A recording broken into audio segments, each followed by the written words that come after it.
What got you back in the game, guys? And what do you wish you could have started earlier? I think in the first half, the environment kind of shocked some of us.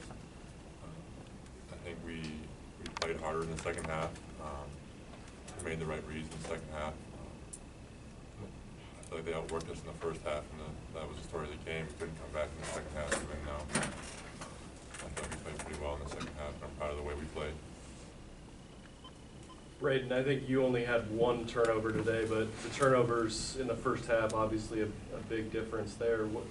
What was going wrong there in the first half with all the turnovers? Definitely turnovers suck. I mean, obviously it just leads to their offense. I think at the end of the day, that one turnover cost us.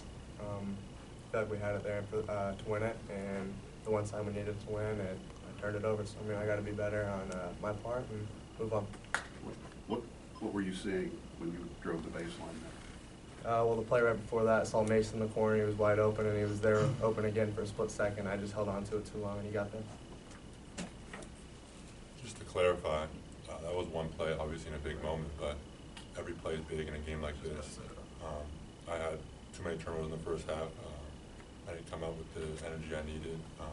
Obviously, that's a big play, and people might look at that, but you can point out 3 or 4 plays by everyone that could have made up that one possession. So it's not just on him, it's on the entire team. Is that the lesson out of this game? Yeah, whenever you win in close games or losing close games, obviously you look at every possession, you look at how you could have done better. I got in foul trouble in the first half. I feel like I could have played more. I could have affected the game more in the first half if I hadn't done that. I got to be more disciplined. I got to be smarter. Obviously, when you win by one possession, it feels great, but when you lose by one possession, it feels awful. But post games, just look at one possession. That's the story of the game. David, you were one of several guys in that second unit that got some good minutes tonight. What was it about that group that were able to come in and kind of gel when you needed to, particularly in the second half there? I mean, sense of urgency at the end of the day. We knew that we had to come out the first 5 minutes in the second half and really come out and throw the first punch.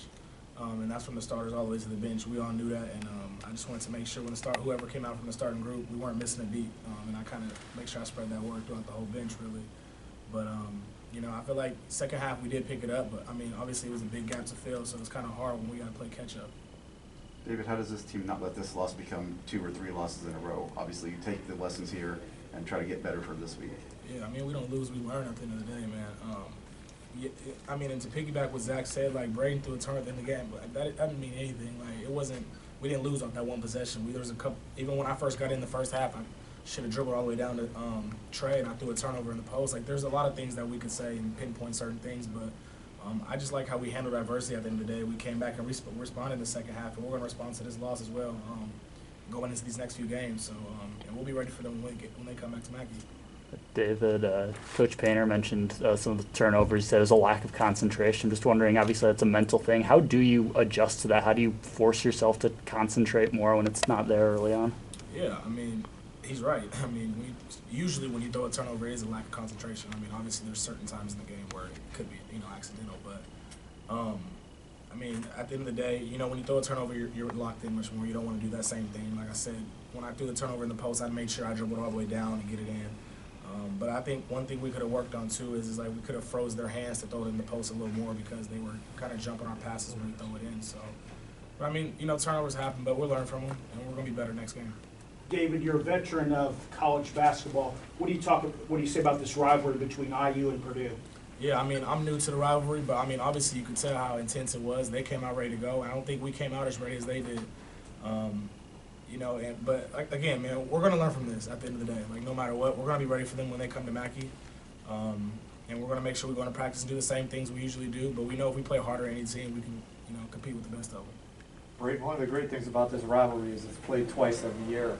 You're going to get another shot at these guys in 3 weeks. Tell us what you're going to take from today's experience that's going to help you 3 weeks from today. I think just all around, just like they said, just the turnovers. I think that's what screwed us the most. They got more possessions than we did.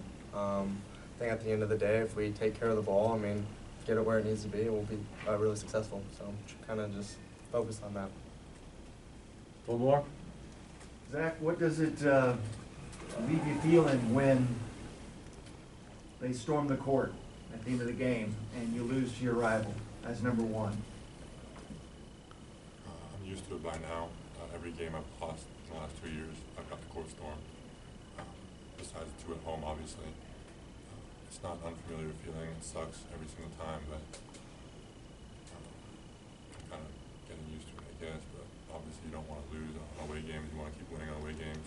We've done a pretty good job of that for the most part this season. But it's a sign of respect when teams storm the court, because that means they're very, very excited to beat you. Thank you. Touch on that. It's going to be fuel to our fire.